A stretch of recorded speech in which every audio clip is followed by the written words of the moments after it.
Rise and shine, my fellow RC friends. Welcome back to the channel. I am headed to the coffee pot and we are headed for another RC review. Today I've got a special helicopter from Flywing, and this one is the Huey UH-1. It is probably one of the most famous military aviation helicopters in history, used in the Vietnam era, and it's pretty cool. So I'm gonna get one last refill on my cup today. We're having some Pete's French roast, dark roast, organic, or so they say. I like a little splash of milk in mine. Let me know how you like to have yours. Some people just have it black, but I like just a little bit of milk in mine. And we are set to go for today's review. So let's go ahead and hop over to the studio now, and I'll give you a short intro description of what's actually going on with this heli. Not quite perfect, but it sure is damn good to look at. Guys, welcome back to the Drone Camps channel. I'm Justin Davis, and today we have a brand new RC helicopter review. This is just really bringing me back to my childhood. I see my little G.I. Joe guys hopping out the side of this and doing a mission, going out looking for the bad guys, landing and extracting some of the guys that are in the battlefield. And this is the Vietnam era UH-1 Huey, one of the most probably famous helis in the history of military aviation. So let's go out and let me give you a hat cam and a sort of FPV perspective of this awesome Huey. Here we go. All right, so we're gonna go ahead and come up to speed and we'll take off. Just gonna let it really get some head speed. Now I'm gonna come up and let's check out the hover.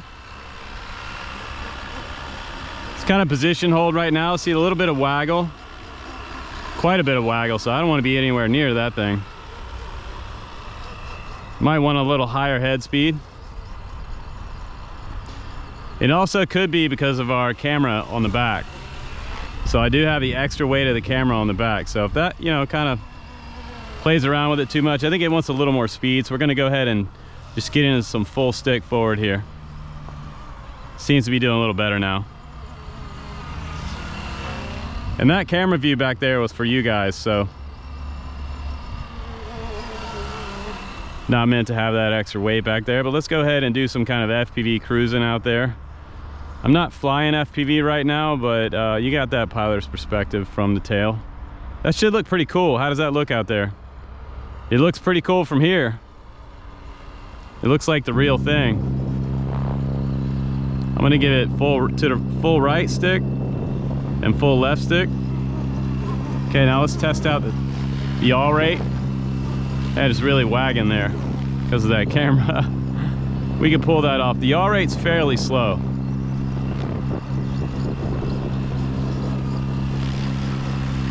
It really wants a lot higher head speed.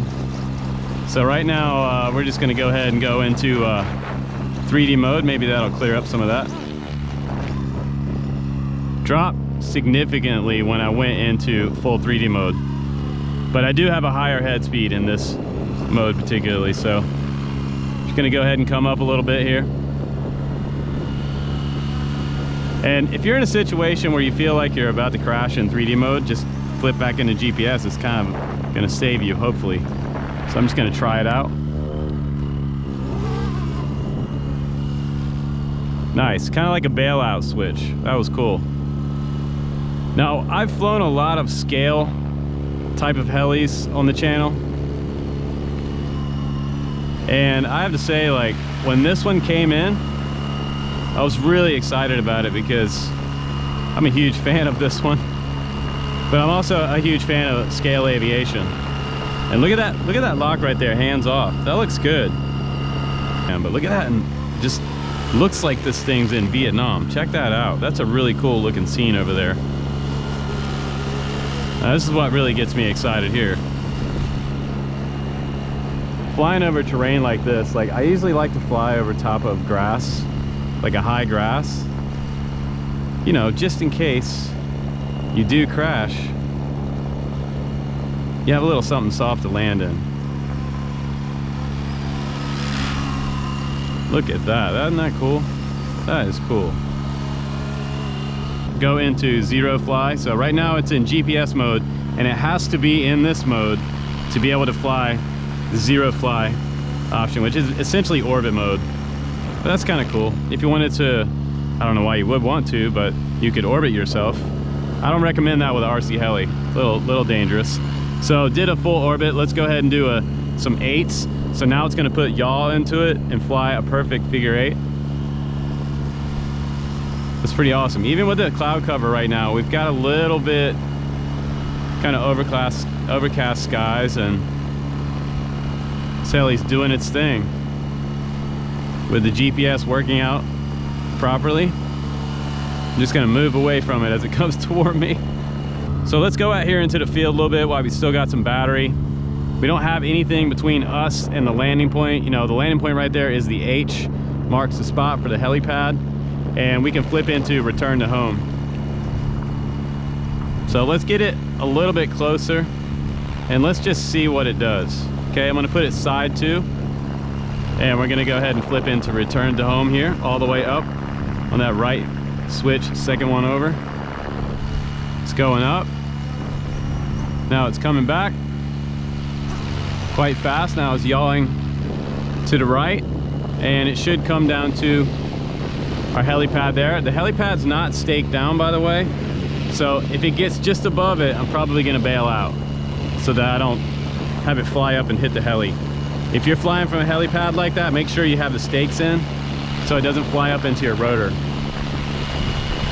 But look how slow it's coming down. Isn't that cool? It's not gonna hit the helipad, it's gonna land to the side, so I don't want it to do that. But I just wanna see how close it is. 2 to 3 feet. Okay, now I'm back into normal mode, and it's out of return to home. So now we went back to GPS position lock. That's pretty cool. You know, I wouldn't say this is... And I'm just gonna come in here and let's attempt a landing. Maybe we'll just land back here. Since we do have a higher tail rotor, we can keep that blade off the ground, which is nice. So we're just gonna come in nice and slow, do a scale landing. Okay, we're gonna push that stick all the way down, and we're gonna hit stop. The tail rotor stopped immediately, and a big tip for you guys, if you buy this heli, one of the things that you want to make sure is that this tail blade is rotating away from the heli. If this blade isn't set up with the leading edge moving away and your motor's not spinning that to the right, if I'm on this side of the heli, the tail will spin out and you will crash. Very similar to the RC Sailors last year with the previous version of this. So you just want to make sure that your tail rotor is rotating away from the helicopter. And to give you a good idea of that is that arrow pointing back where it says danger, keep away. So let's go back to the bench now, and let's take a look at this heli on the bench, and I'll show you a few things about it, and I'll give you some final thoughts about my beautiful Flywing brand new version of this scale heli. All right, guys, let's just get into it. Let me give you an honest response about what I saw during my flight test. You may not have seen the same thing with some of the other reviewers' reviews. Maybe they had just a perfectly locked tail. We had quite a bit of tail wag in this review. Now, there's two things here that could have caused some of the tail wag. It could have, actually 3 things. It could have been maybe the gain is set too high in the software. I didn't check the software, I just pulled it out of the box, and this is how it flew out of the box. I also didn't have this top piece on, which this is just decorative, and I also had this camera on the back here. So this may have added some extra weight and caused that tail to just be a little bit off balance. And you know, this many grams on the back of the heli, for the way it's set up, it's set up to fly without this weight on the back. So that could have been just a little bit of gyro freak out for the H-1 flight controller up front. The next thing it could have been for a little bit of wag is maybe the blade grips are too tight on the blades up here, causing the flight controller just to be too kind of like locked into the head rotor system here. So a variety of things can cause tail wag, and a lot of times with tail wag, it's predominantly either there's too much gain on the flight controller or there's not enough authority in the tail. And sometimes you'll see a left to right motion with not enough tail authority.